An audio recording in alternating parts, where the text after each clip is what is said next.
Selamat sore Smart Listener, Senin Inspirasi. Kali ini kembali lagi menyapa seluruh pendengar dari Smart Listener bersama saya Priscilla Rini.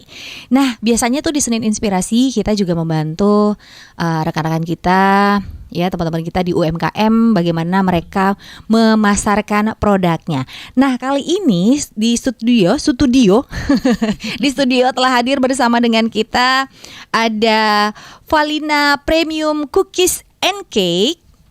Ya. Assalamualaikum. Waalaikumsalam. Selamat sore. Selamat sore Smart Listener. Nah, biasanya ini disapa dengan siapa nih, Kak? Dengan Rina. Kak Rina. Nah, kali ini Kak Rina akan berbagi bersama dengan kita Smart Listener gimana awal mulanya, kemudian dia usaha kue dan sekarang ya kuenya sudah lumayan cukup dikenal di Kota Makassar dan untuk rasanya tidak perlu diragukan lagi. Nah, kalau begitu langsung saja kita mau tahu nih Kak Rina. Sejak kapan sih usaha ini dirintis atau dimulai? Dimulai ya. Jadi awalnya sih sebenarnya bermulanya itu dari nastar ya, kue nastar cookies. Wah, itu ya kue paling enak itu ya. Tapi awalnya juga itu sekitar saya mulainya tuh di 2019. 2019. Oke. Cuman itu pun saat itu ya hanya konsumsi untuk kami aja sih di rumah ya, maksudnya ya buat, karena kan memang suami anak itu ya sudah hobinya memang suka makan kue ya, cookies gitu ya, sudahlah buat suka sering bawa ke kantor karena saya juga kebetulan saya kerja, bawa ke kantor banyak yang suka. Enak kuenya ini Karina, kuenya pesan deh gitu kan. Awalnya kan dibuatkan gratis gitu, lama-lama mungkin karena kalau gratis dapatnya cuma sedikit atau gimana, nah, akhirnya jual dong gitu kan. Nah, nggak jual saja ini kue betul. Karina gitu ya. Nggak jual akhirnya jual gitu. Jual. Nah, awalnya tuh cuma nastar. Nah, pas di awal-awal pandemi, ini awal pandemi ya. Jadi di sekitaran di bulan Maret kalau tidak salah ya. Maret benar Maret. Nah, kita kan udah pada di rumah semua. Betul. Saya juga akhirnya WFH juga ya kan. Semua pekerjaan dibawa ke rumah. Nah, waktu itu kan memang pandemi tuh ya, kita juga takut jajan di luar segala macam kan. Akhirnya sudahlah bagaimana caranya saya buat makanan cemilan di rumah yang buat orang-orang juga betah di rumah. Akhirnya mulailah dengan varian yang lain. Nah, varian yang lain terus ya biasalah kita eksis di sosial media, di sosmed, di Instagram, upload fotonya, banyak yang tertarik, dikirimin, nyoba, akhirnya beli. Akhirnya terjual sekarang.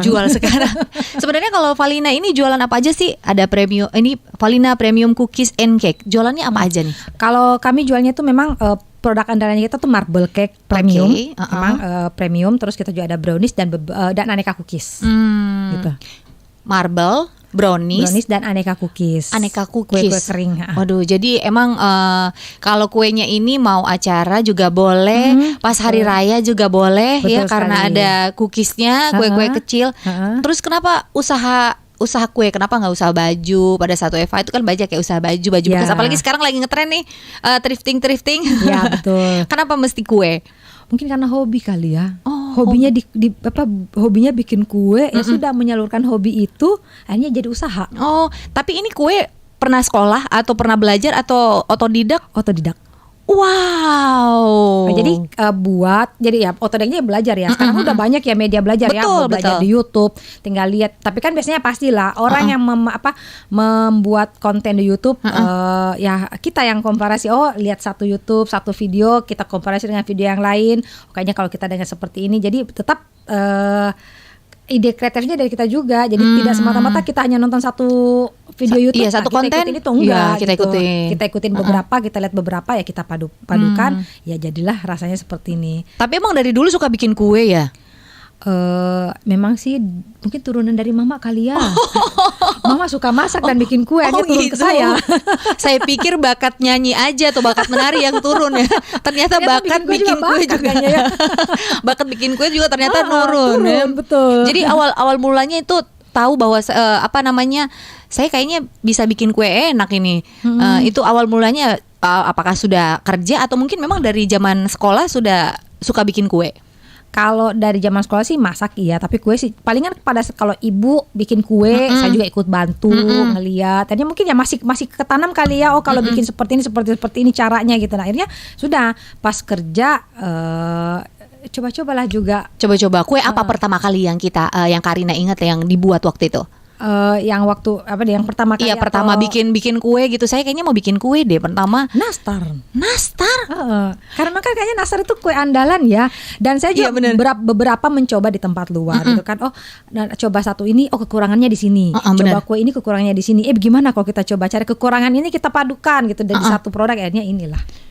Nastar, bukannya kalau bikin nastar itu agak gampang-gampang susah ya? Ya. Ada kue nastar tuh kalau dari yang saya pernah makan nih ya, ada nastar yang kulitnya keras. Ya, betul. Terus isiannya itu agak kecut. Ada juga yang luarnya kulitnya tuh lembek. Betul. Terus isian dalamnya tuh agak manis gitu. Ya. Nah, untuk dapat formula kue nastar yang enak ini, Karina ini coba kue nastar macam-macam gak sih? Iya, jadi saya mencoba macam-macam. Jadi ya cobalah di yang biasa dijual-jual di toko-toko kue ataupun mungkin yang sudah toko-toko kue-kue yang udah besar ya kan biasanya banyak jual ya. Betul. Gitu. Nah ya kadang benar yang Mbak Prisia bilang, kadang kulitnya agak keras. Agak keras ya, benar ya. Dalamnya tuh terlalu manis. Terlalu manis kan. atau agak kecut gitu.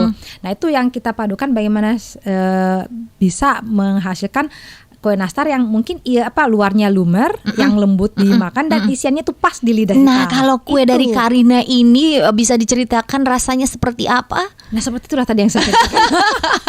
Lembut, pertama lembut ya. Jadi memang pada saat kita makan itu betul-betul terasa karena memang kita buatnya bahan-bahan dari premium. Karena pasti akan beda lah ya. Kita membuat dengan bahan yang biasa dengan bahan yang premium. Terus ya itu komposisinya pasti ya. Kita harus di takarannya memang harus pas yang kita buat, dan yang tadi juga isiannya lah juga yang harus isiannya. pas. Oke, selain nastar ada varian kue apa lagi yang lainnya? Kami ada namanya crispy cheese. Kalau di luar tuh namanya lidah kucing. Gitu. Oh, nah, crispy cheese tapi ini beda dari yang lain. Beda, apa nanti bedanya? Priscilla bisa coba lah ya. Bisa coba. Rasanya pasti beda. Rasanya pasti beda. Dibandingkan dengan yang lainnya tuh ini benar-benar rasanya tuh crispy, kriuk dan kalau dimakan itu kita tidak mau berhenti kayaknya ya. Kayaknya saya harus makan terus ini. Boleh. Pas lihat ke toples, ya ampun sudah habis. Halo Karina, boleh pesan lagi. Oke. Nah kalau gitu ini mengenai kuenya. Ini kita juga mau tahu nih bagaimana pertama kali kemudian Karina memasarkan kuenya ke masyarakat yang ada gitu. Oke.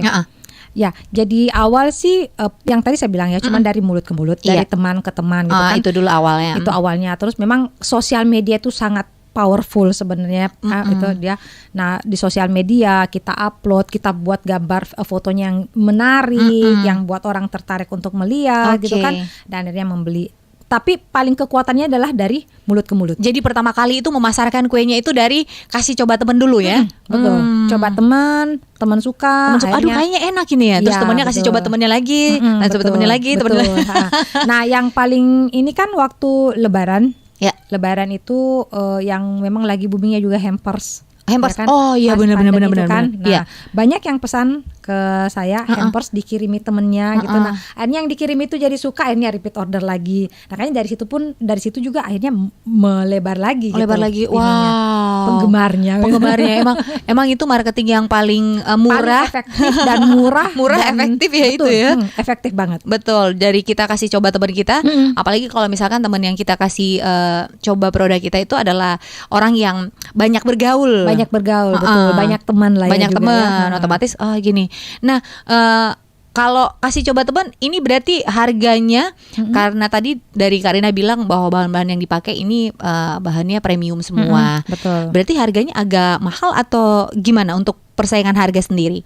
Nah, kalau persaingan harga sih kalau saya membandingkan ya saya juga pasti mensurvei di luar ya, mensurvei kalau marble ini yang orang katakan di luar itu premium, harganya sekian. Iya. Ya kalau saya itu memang ini satu loyang itu saya jualnya yang 175.000, tapi masih worth it lah dibandingkan dengan marble yang dijual di luar yang malah ada yang lebih dari 200.000 harganya. Waduh, saya pernah beli marble nggak ya? Gak pernah sih Mbak. Dan saya kira pada saat dimakan ini rasanya lembut di mulut, lebih lembut, lebih enak lah gitu. Dan apa kelebihannya marble daripada marble lainnya? Pertama memang pasti ya kualitas dari bahannya dulu juga, yang pertama ya kan? Nah terus lembutnya itu loh, dan terasa yang pas kita makan itu bener-bener lumer juga di mulut kita, makan dan rasanya tuh. Kalau marble itu kan kayak agak dimakan padet ya. Iya padat. Iya. Kadang kan kayak spons gitu. Nah, cuman kadang kan orang biasa komposisinya ini terlalu manis. Ini bener-bener kalau ya menurut orang-orang ya, ini bukan menurut saya, dan saya sampaikan ini bener-bener rasanya tuh pas banget.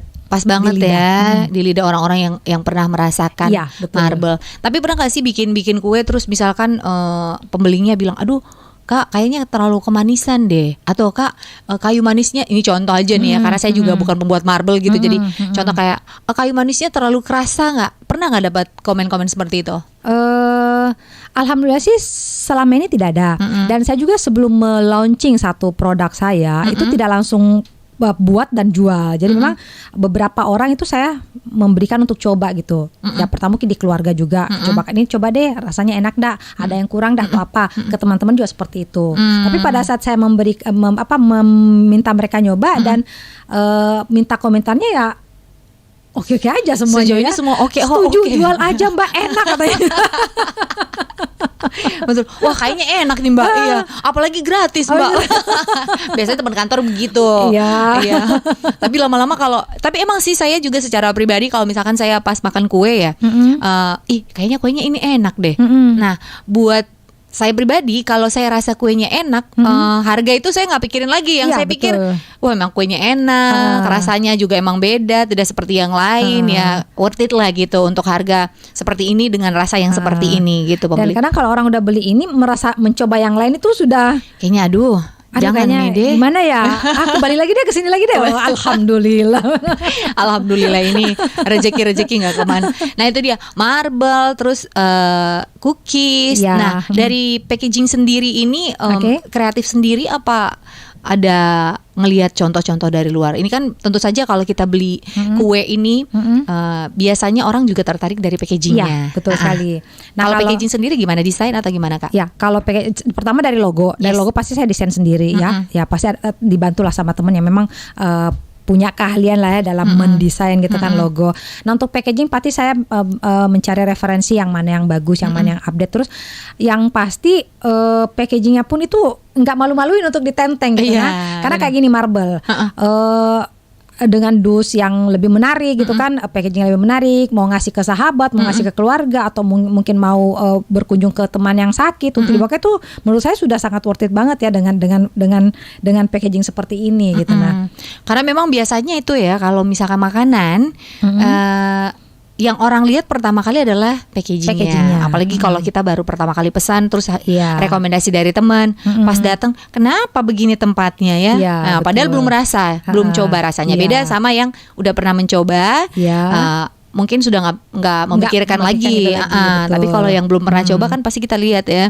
Ini kenapa bungkusnya begini ya gitu. Rasanya enak atau enggak ya begitu ya. Jadi kalau dari packaging sendiri memang desain sendiri ya. Desain sendiri. Jadi kalau kayak cookies itu memang kita buatin tas. Kan tas yang lebih gampang. Tadi ada sih cuman gak bisa kelihatan kayaknya. Ada nanti bisa dilihat di YouTube juga. Ada tasnya gitu yang jadi orang nentengnya pun lebih nyaman gitu kan ya. Kayak marble juga ditenteng juga, boxnya tidak sampai bisa penyok gitu kan ya. Jadi memang benar. Jadi bisa dibawa keluar kota juga ya. Bisa dibawa keluar kota juga kayak gitu. Baik.